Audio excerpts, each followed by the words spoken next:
there's something everyone wants, but few ever find. Peace. We talk about it like it's a treasure buried somewhere outside of us. Something we'll reach when life finally slows down, when people stop disappointing us, when the world stops burning. But that's the first illusion. Peace doesn't arrive when the storm passes. It begins when you stop chasing calm through things that can vanish. Marcus Aurelius wrote in his Meditations, "Nowhere you can go is more peaceful, more free of interruptions than your own soul." He wasn't writing that from a mountaintop, but from a war tent, surrounded by politics, betrayal, and death. If he could find stillness in that chaos, what excuse do we really have? The Stoics didn't see peace as something you get. They saw it as something you build, moment by moment, thought by thought. It's not passive. It's not given. It's a discipline. You can't wait for the world to calm down before you do, because the world never will. You choose peace in traffic, when someone insults you, when life doesn't go your way. You choose it by deciding, I won't let what I can't control destroy what I can. Peace isn't about silence. It's about clarity. It's the ability to watch your mind and not be owned by it. Every time you catch yourself reacting, complaining, or overthinking, that's the doorway. That's the training. That's the art of returning to yourself. You are not the noise. You are the space beneath it. And once you see that, once you understand that the world doesn't owe you calm, you begin to realize the truth. Peace is a choice, a skill, a muscle you train. You are not here to escape life. You are here to meet it with a steady heart and clear eyes. Welcome. You are on Human OS. Let's begin. Every battle starts in the mind, long before it reaches the world. Before anger is spoken, before fear is shown, before chaos unfolds, it lives quietly inside us. Most people never notice it. They confuse the noise in their heads with reality itself. But Marcus Aurelius knew better.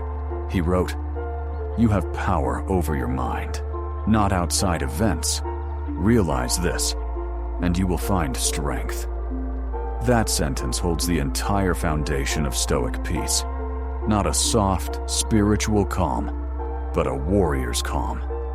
The kind that doesn't depend on comfort, but on control. We lose peace because we surrender our mind to whatever enters it. Opinions, fears, memories, notifications, the past, the future. Every thought fights for your attention, and you, without discipline, give it freely. It's like leaving your door open in a storm and wondering why your house is destroyed. Marcus didn't say, "Control your mind," because he wanted perfection. He said it because he understood chaos begins internally. You can't stop the world from being unpredictable, but you can stop yourself from being dragged by it. And that's where the war begins, between what happens and how you interpret it, between what you can't change and your constant attempt to, between the story in your head and the truth in front of you. We think we're fighting others, but most of the time we're fighting our own expectations. We expect people to act the way we want. We expect things to go according to plan. We expect peace to come after everything works out. But Stoicism flips that. Peace comes first, and clarity follows. The calmer the mind, the sharper the perception. And that's why a Stoic trains the mind daily, not with prayers, but with awareness. Meditation from Marcus wasn't about escaping life. It was about facing it more clearly. When he wrote his Meditations, he wasn't building a religion. He was reminding himself how to stay sane in a world that constantly pulled him away from reason. Each morning, he rehearsed his piece. When you wake up, tell yourself, the people I deal with today will be meddling, ungrateful, arrogant, dishonest, jealous, and surly. Not to become cynical, but prepared. Because once you stop being surprised by human behavior, you stop losing peace over it. That's what Stoic calm is. Not naivety, but readiness. It's armor for the mind. The ability to see chaos and not flinch.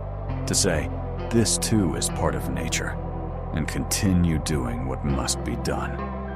And yet, this is the hardest part. You can read all the philosophy in the world, but if you can't sit still with your own thoughts, you'll never find peace. The war isn't in your job, your city, or your relationships. It's in how you process reality. Every time you say, I'll feel calm when, you've already lost. You've traded control for dependency. You've given your peace to something that doesn't belong to you. The Stoics' new peace isn't freedom from disturbance. It's freedom within it. You can be surrounded by noise, chaos, and fear, and still be unshaken, because your center doesn't live outside you. It's built through repetition, every day, every challenge, every irritation. The mind is like a battlefield. If you don't train it, you become the casualty. If you do, if you train to pause, to observe, to respond with intention instead of impulse, you begin to win. Not against others, but against the part of yourself that always wants to react, to control, to dominate. And that victory, quiet, invisible, humble, is the beginning of true peace. So ask yourself, when the next storm comes, will you fight it, or will you stand within it, still, steady, unbroken? Because real mastery isn't about escaping the war. It's about becoming the warrior who no longer needs to fight. We spend our entire lives trying to control things that were never ours to begin with. Our image, our reputation, the way people see us, treat us, talk about us. We try to control time, wishing it would slow down when things are good and speed up when things hurt. We try to control the future, as if enough planning could protect us from pain. But Marcus Aurelius warned about this centuries ago. You have power over your mind, not outside events. Stop trying to control what you can't, and you'll stop suffering. Simple words, impossible for most to live by. Because control gives us the illusion of safety. It makes us feel like we can outsmart uncertainty, avoid heartbreak, prevent loss. But in truth, control is the most expensive addiction. It costs you your peace, your presence, and often your purpose. Think about how much energy you've lost trying to fix what isn't yours. The people who don't change. The plans that don't unfold. The things that just don't go your way. You fight, argue, complain, overthink, and yet, nothing outside you moves. You've built your peace on quicksand, and now you're sinking into the very thing you were trying to hold up. That's the paradox of control. The tighter you grip, the more things slip away. The harder you chase certainty, the more uncertain you become. The Stoics knew this. They lived in empires constantly shifting, in families dying of illness, in wars and betrayals and loss. And yet they trained themselves not to need control, but to act with purpose without it. That's not weakness, that's freedom. Because peace doesn't mean everything goes your way. It means you stop needing it to. When Marcus Aurelius faced defeat, sickness, or grief, he didn't ask, "Why me?" He asked, "Is this something I can control?" And if the answer was no, he let it go. Not because he didn't care, but because he refused to let life steal his composure. He knew reacting emotionally to what you can't change doesn't fix anything. It only multiplies pain. So the Stoic approach wasn't to suppress emotion, but to master it. Not to be numb, but to be steady. Not to ignore life's weight, but to carry it without collapsing under it. And that's the practice. Every moment life doesn't bend to your will. You're being invited to remember where your control ends. Every time someone misunderstands you, every time plans fall apart, every time you lose something you thought was certain, you have a choice. Resist and suffer, or release and grow. You can spend your life being a prisoner to should. It should have worked. They should have stayed.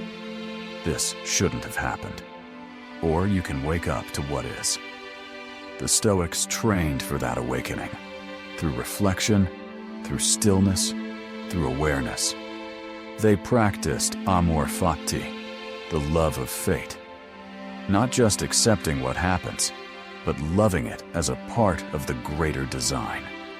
Because once you stop fighting reality, life starts moving with you. You stop wasting your energy on what's gone and start directing it toward what's here. Ask yourself, how much of your life is spent resisting what already is? How much peace could you reclaim if you simply stopped demanding that the world obey your plans? Control is not strength. Calm is. Anyone can scream when things fall apart. Few can stay quiet and act with grace. That's what Stoicism calls for. Not cold detachment, but disciplined engagement. The Stoic doesn't say, I don't care. He says, I care deeply, but I will not let this rule me. That's where real power begins. When your peace no longer depends on the behavior of others or the fairness of the world. When your inner state is no longer a reaction, but a decision. And once you realize that, something shifts forever. You begin to see that control isn't peace, it's the barrier to it. The mind that constantly demands to control everything can never rest. Marcus wrote, "The nearer a man comes to a calm mind, the closer he is to strength." You don't gain peace by fixing the world. You gain it by mastering your response to it. You stop trying to dominate reality and start cooperating with it. You stop needing life to be easy and start choosing to be unshaken. So when you find yourself in the middle of chaos again, breathe. Ask the only question that matters. Is this within my control? If it is, act with clarity. If it isn't, let it pass through you like wind through an open door. Because peace doesn't come to those who control life. It comes to those who stop being controlled by it. We talk a lot about stress, chaos, and control. But there's another storm, quieter, more seductive, and even more dangerous. Desire. Marcus Aurelius, Epictetus, Seneca, they all warned about it. They saw that most suffering doesn't come from what happens to us, but from what we think we need in order to be okay. You can live in a palace, wear gold, command legions, and still be a slave to your own cravings. Or you can have nothing, sleep on the ground, and be freer than kings. The difference? What you want. Marcus wrote, "If you are distressed by anything external, the pain is not due to the thing itself, but to your estimate of it. And this you have the power to revoke at any moment." That line cuts through the illusion of modern life. We think peace is about addition, more money, more love, more validation, more meaning. But Stoicism teaches subtraction. You don't gain peace by adding things. You gain it by needing less. Desire, when unchecked, becomes a parasite. It feeds on your attention, your energy, your freedom. It convinces you that peace is always one more thing away, one more promotion, one more message, one more like, one more person who finally understands you. And the second you get it, it fades. The mind moves the finish line. That's the trap Marcus saw everywhere. People chasing what they already have the power to create internally. Epictetus said it even clearer. Freedom is the only worthy goal in life. It is won by disregarding things that lie beyond our control. When you want less, you own yourself. When you crave constantly, you belong to the world. Desire tells you, you'll be at peace when. But Stoicism answers, you'll be at peace when you stop waiting.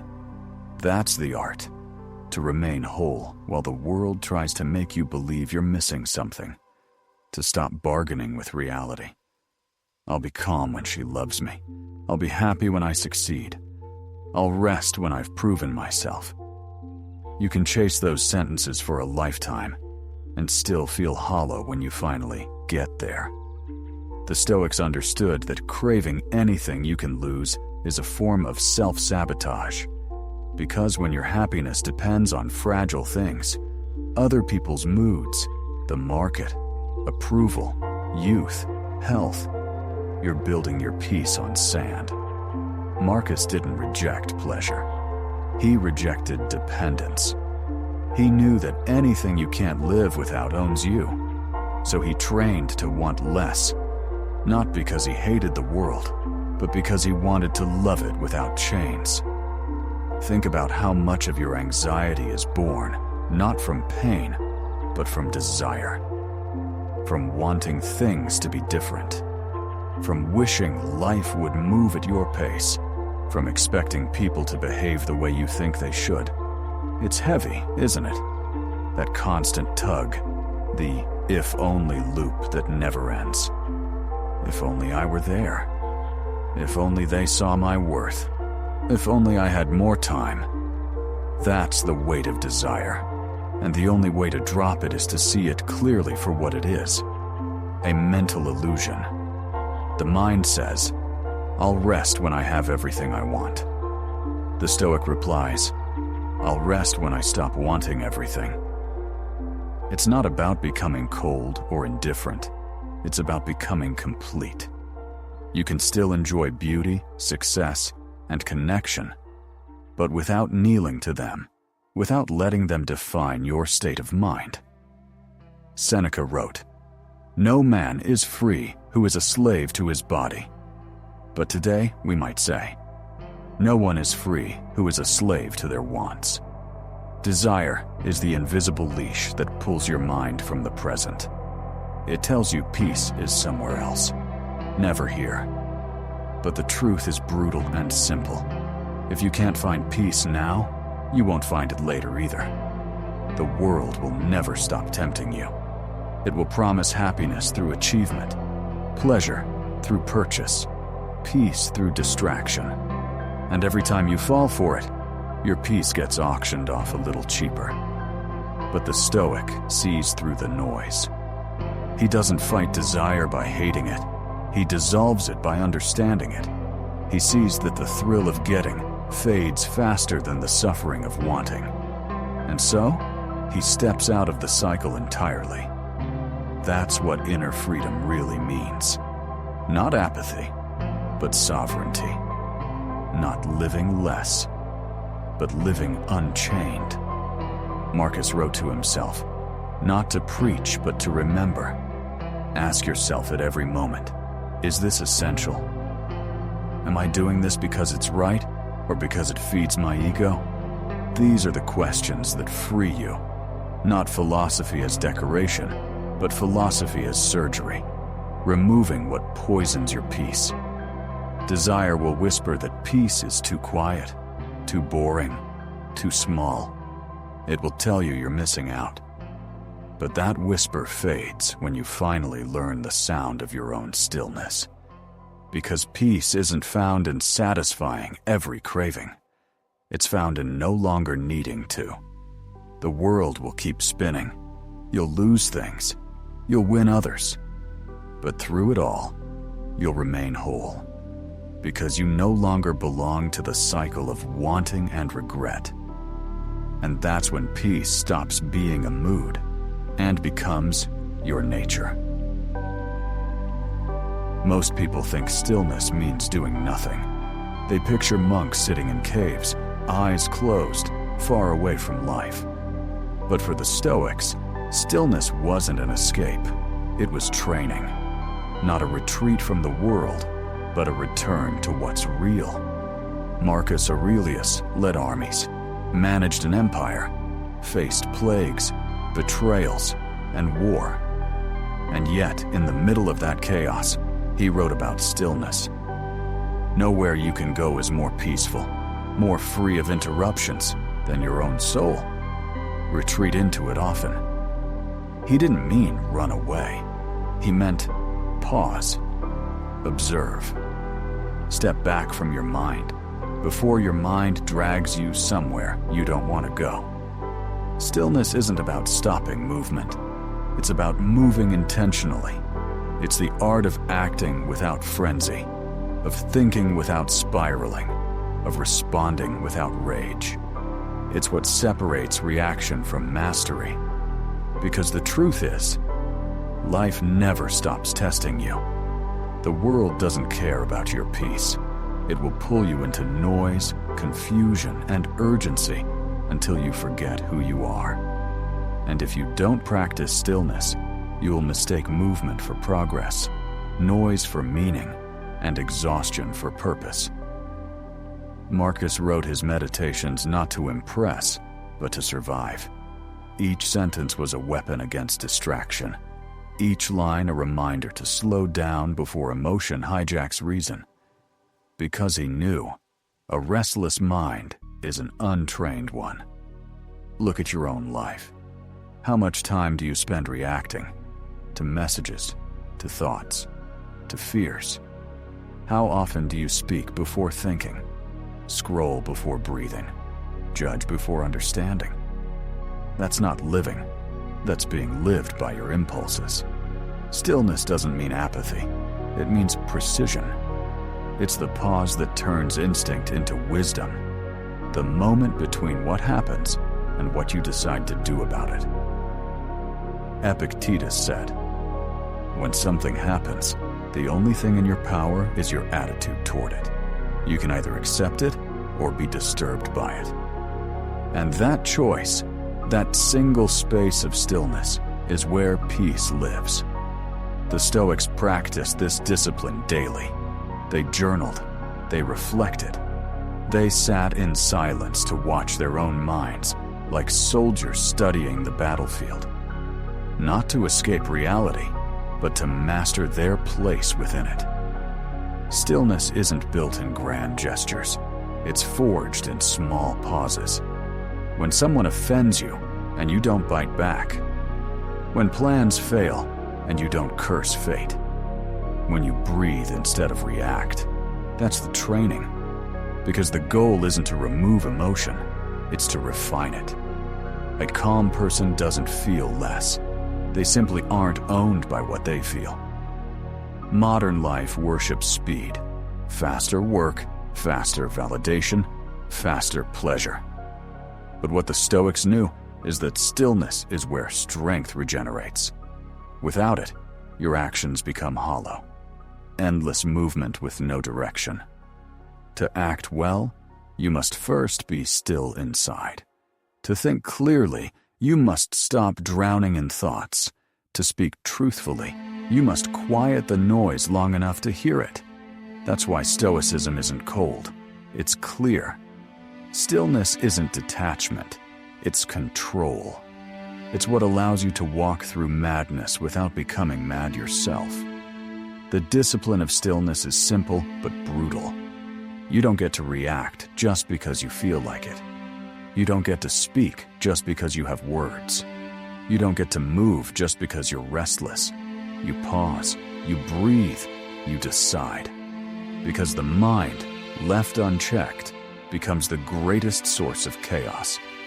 But when trained through stillness, it becomes unbreakable. Think about it. What could anyone truly take from you if your calm can't be touched? What could life do to a person who refuses to be rushed, rattled, or provoked? That's what Stoic peace looks like. Not a smile under a tree, but a man or woman standing steady while everything else shakes. Marcus wrote, "Be like the rock against which the waves break. It stands firm, and the raging sea falls still around it." That's stillness. It's not silence. It's power, contained, deliberate, earned. It's the mind refusing to join the storm, even as it roars. You don't find stillness by waiting for the world to calm down. You find it by building a foundation the world can't reach. And that's work. Hard, daily work. The kind that no one sees, but everyone feels in your presence. The Stoic doesn't seek a peaceful life. He seeks a peaceful mind, so he can face any life, no matter how unpredictable. So practice the pause. Sit with your thoughts. Let the noise burn itself out before you speak. Because every second you spend mastering your inner world, you're making yourself untouchable in the outer one. That's the discipline. That's the path. That's the kind of stillness the world can't shake. There's a kind of strength that doesn't shout. It doesn't rise from victories, status, or validation. It's the strength that lives in stillness, when the mind refuses to be shaken, even when the world falls apart around it. Marcus Aurelius understood this better than anyone. He was an emperor surrounded by chaos, war, betrayal, loss, and death. Yet when you read his meditations, it feels like listening to a man sitting by a quiet river, watching his thoughts drift past like fallen leaves. Calm, aware, unbroken. That calm didn't come from luck. It came from choice, from daily discipline, from an inner practice of not reacting, of observing, of mastering himself before trying to master the world. He wrote, "You have power over your mind, not outside events. Realize this, and you will find strength." That single line is the foundation of peace, because every moment, life will give you a reason to lose control. Someone will insult you. Something will fail. A plan will collapse. A person will disappoint you. And in that instant, your mind will try to hand over your peace, to trade it for anger, for frustration, for fear. But the Stoic refuses the trade. He stands still, inside the storm. He doesn't suppress emotion, he studies it. He sees anger not as an enemy, but as a teacher revealing where the ego still hides. He sees pain not as cruelty, but as a chance to grow in endurance. Peace isn't pretending you're above emotion. It's understanding it so deeply that it can no longer control you. The Stoics trained for this, not in temples, but in everyday life. They used the world itself as a gym for the soul. When insulted, they practiced patience. When faced with loss, they practiced acceptance. When tempted by luxury, they practiced restraint. Each challenge became a weight that built the muscle of stillness. And that's what we've forgotten in the modern age. We confuse comfort with peace. We think calmness is something we can buy, schedule, or achieve once life finally settles down. But life never settles down. Never stops throwing things at you. Stress, noise, loss, change. Real peace is built inside the movement. It's the ability to walk through chaos without letting chaos walk through you. To become unshakable, you must first accept that the world will shake. The Stoic doesn't beg for calm seas. He learns to steer through the storm, because the storm is the training ground. Every time you resist reacting to an insult, you grow stronger. Every time you stay calm while plans fall apart, you sharpen your focus. Every time you breathe instead of panic, you win. Peace is not passive. It's an act of rebellion. In a world that feeds on outrage, silence is strength. In a culture that worships control, surrender is power.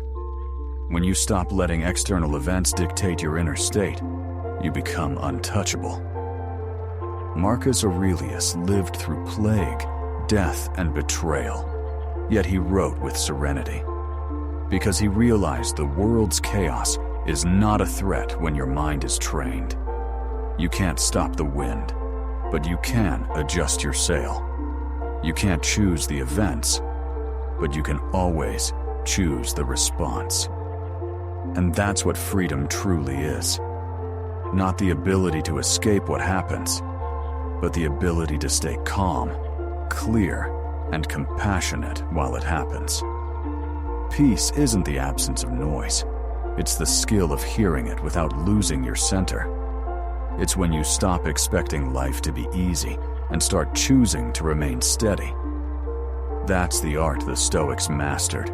To live in a world that constantly pulls at your mind and still say, "This moment will not own me. My peace is mine." And with that awareness, the world doesn't become quieter. You do.